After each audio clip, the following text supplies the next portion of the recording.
Galing ang pasyente kasi mamamatay na yan. May dahilan ang lahat ng mga bagay. May gumaganap dito. May nagsasalita. Unfair ang banal na espiritu kasi binapagalitan kanya ang mahal ko sa buhay. Hatol yan mga kapatid. Masama yan.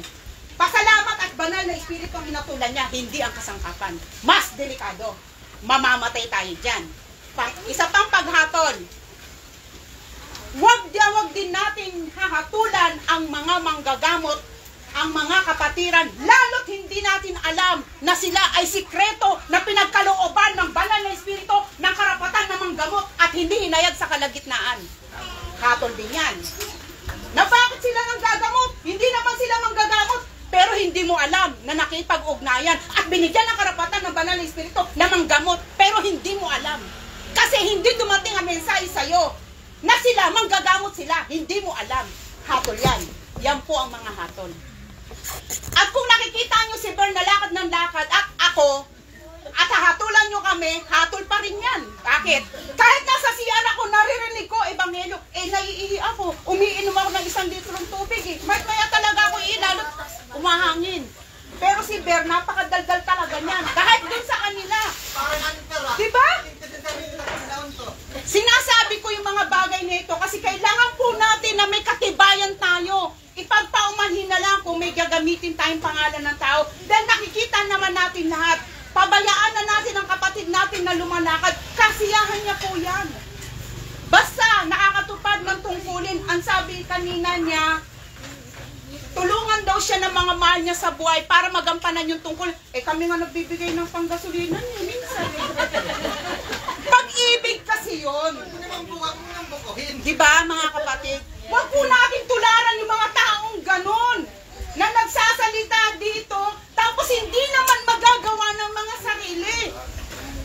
Diba? Oh, bakit ka nawala ng pera nananatili? Kung ang salita ko'y manatili sa'yo at ikaw ay manatili sa akin, ano man ang hingin mo ay ibibigay. Oh, bakit wala kang pera? Bakit yung humingi? At ang sabi pa kanina, magbubugan tayo, magbardugalan tayo pagtaos para walang nangyari. Kaya mamaya hindi siya magagalit sa akin. Para walang nangyari. Alamin natin ang mga sinasabi natin dito dahil babalik. Alalahanin nyo daliri, ganyan, no? Tatlo babalik.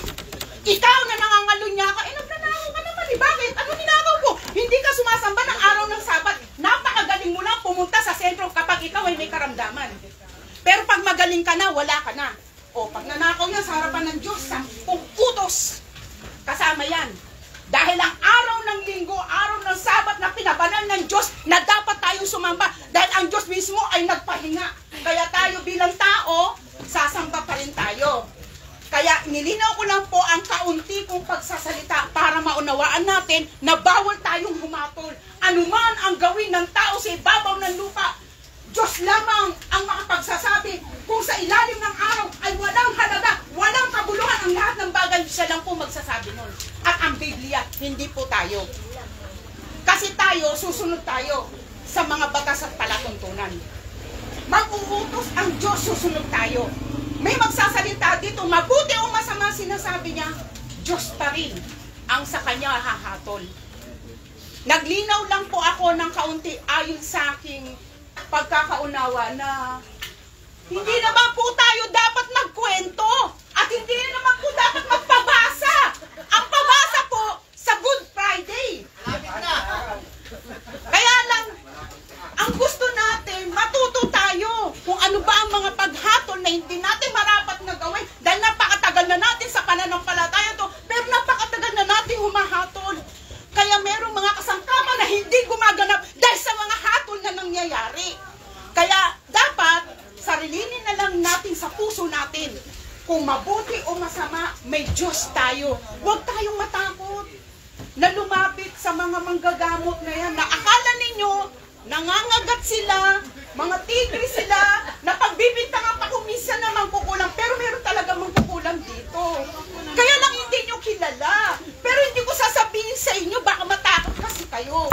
Pero huwag tayong umatol. Hindi ko pa rin sasabihin kahit pilitin ako.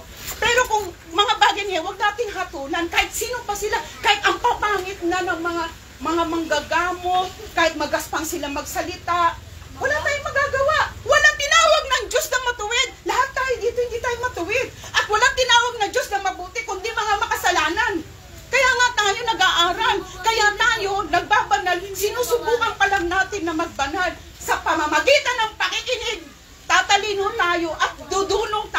Kaya ingatan ang pakikinig. Pag may madaldal po sa tabi natin, huwag natin pansinin. Kasi sila yon mga madidilim na espiritu na aagawin yung mga narinig mo, buburahin ng ganyan.